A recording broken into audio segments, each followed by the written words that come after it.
Chief selector Inzamam-ul हक ने इस्तीफ़ा दे दिया है। ये खबर सामने आई है कि इंजमामुल हक की जानिब से अब इस्तीफ़ा सामने आया है। काफ़ी इल्ज़ामात जो थे वो हम पिछले कुछ दिनों से वो सुन रहे थे और इसके हवाले से काफ़ी बातें हो रही थी और अब ये अहम अपडेट हुई है।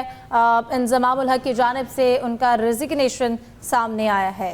जाहिद साहब, अब एक इससे हम अभी डिस्कशन कर ही रहे थे ब्रेक पे जाने से पहले और सलीम साहब इसके ऊपर हमें काफ़ी बता रहे थे और अब हम ये इस्तीफ़ा सामने आना कैसे देखते हैं आप? देखें, काफ़ी दिनों से जो सलीम खालिक साहब भी बता रहे थे, कॉन्फ्लिक्ट ऑफ इंटरेस्ट की बातें चल रही थी और मेरा ख्याल है इस मौके पे बनता यही था कि या इंतज़ाम इस्तीफ़ा देते थे या पीसीबी उनसे ले लेता, क्योंकि पहले ही हम जिक्र कर चुके हैं सेंट्रल कॉन्ट्रैक्ट के इशू पे जो कि इंतज़ाम ने ही कराया था। इंसाफ फिर एजेंट का रोल भी उसमें है और इंतज़ाम सबक कप्तान है, कई कामयाबियों में पाकिस्तान में उनका हिस्सा भी रहा।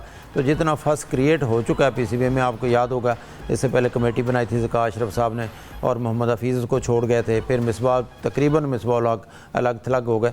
अब एक इंतज़ाम बचे थे, उनके साथ 6 माह का जो किया था कॉन्ट्रैक्ट किया था सलीम खालिक के बकौल के, अगर वो अभी उनको निकालेंगे 6 माह के पैसे देने पड़ेंगे। अगर इंतज़ाम ने खुद रिज़ाइन दिया है तो ज़ाहिर है ये तो कॉन्ट्रैक्ट में चेक होगी, उनको पे नहीं करना पड़ेगा। लेकिन अफसोसनाक सूरत हाल है, एक तरफ पाकिस्तानी टीम जो है वो मैचेस हार रही है, उनकी परफॉर्मेंस बहुत पुअर है, सिलेक्शन पर भी उंगलियां उठ रही हैं। दूसरी तरफ अब ये खबर आ गया कि इंजमामुल हक ने रिज़ाइन दे दिया।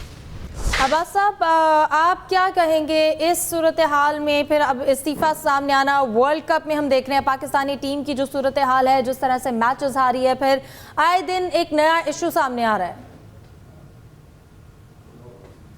नजर आते हैं। गैर यकीनी सूरत हाल सियासी समाजी और के साथ जो क्रिकेट में भी ट्रांसफर होती है, उसी तरह की सूरत हाल हमें क्रिकेट में नजर आ रही है। गैर यकीनी सूरत हाल में प्लेयर जहाँ से गए थे तो रवानगी से पहले कॉन्ट्रैक्ट का इशू चलाया गया, वो लटका रहा, उसमें फिर इंतजाम ने सुना के रोल अदा किया और जो है किसी सेटलमेंट तक प्लेयर जो है वो पहुंचे। तो ये सारे इशू वर्ल्ड कप की तैयारियों से हटके थे और इनका कोई वर्ल्ड कप की तैयारियों के साथ लेना देना नहीं था।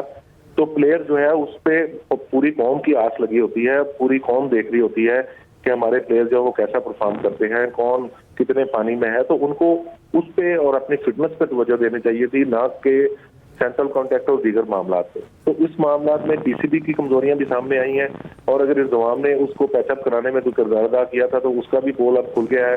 ये सलीम खालिक साहब की स्टोरी थी जिसका क्रेडिट उनको जाता है कि इंतजाम को इस्तीफा देना पड़ा, ये स्टोरी उन्होंने ब्रेक की। तो बहरहाल इस तरह के जब मामला पैदा जब टीमें हारती हैं तो फिर बेशुमार मामला पैदा होते हैं, कुर्बानी के बकरे तलाश किए जाते हैं, एक दूसरे पे ब्लेम गेम होती है। वही ब्लेम गेम पाकिस्तान क्रिकेट में इस वक्त चल रही है। लेकिन असल फोकस जिस चीज पर होना चाहिए वो है प्लेयर्स परफॉर्मेंस, उस पर तवज्जो देनी चाहिए थी और प्लेयर्स को परफॉर्मेंस दिखानी चाहिए थी। प्लेयर्स की परफॉर्मेंस के पीछे बेशुमार खामियां छुप जाया करती हैं, लेकिन इस वक्त सूरत हाल जो है वो इसी तरह का होना था। कुर्बानी के बकरे कोई ना कोई तलाश करने थे। अभी आप चंद दिनों में और भी देखेंगे, जब टीम वापस आएगी तो फिर भी कुर्बानी के 2-3 बकरे तलाश किए जाएंगे। हालांकि परफॉर्मेंस तो सबकी बुरी है, प्लेयर्स किसी की भी कारकर्दगी में तसलसल नहीं है, ना बॉलर की ना बैटर की। इवन के फील्डिंग में भी हमारे लैप्सेस बेशुमार सामने आए हैं। तो वो असल इश्यूज तो वो हैं जो क्रिकेटिंग इश्यूज हैं और इन मामला को हल करने के लिए क्रिकेटिंग माइंड चाहिए, कोई क्रिकेट ब्रेन चाहिए जो इन मामला को एड्रेस करे और उनका कोई हल तलाश करे। वरना तो इसी तरह मेगा इवेंट्स होंगे, मेगा इवेंट से पहले नॉन इश्यूज को इश्यूज बना के उछाला जाता रहेगा। नॉन इश्यूज को उछालेंगे, उससे क्या होगा कि जो असल फोकस है उससे हमारी तवज्जो हट जाएगी और यही हो रहा है कि असल क्रिकेट जो है, जो जिसकी वजह से ये सारी रौनकें हैं, जिसकी वजह से क्रिकेट बोर्ड है, जिसकी वजह से प्लेयर है, ये सारा जो है ये टीम की परफॉर्मेंस पे बेस करता है। जब टीम नंबर 1 बनती है तो सारे ऑन करते हैं, जब टीम हारती है तो फिर इसी तरह की सूरत हाल पैदा होती है जो हमें देखने में मिल रही है। बिल्कुल, सिचुएशन काफ़ी जो है वो सूरत हाल अफसोसनाक है और इस वक्त इस्तीफ़ा सामने आया है और उन्होंने अपना इंजमामुल हक ने अपना ये इस्तीफ़ा ज़का अशरफ को भी भेज दिया है।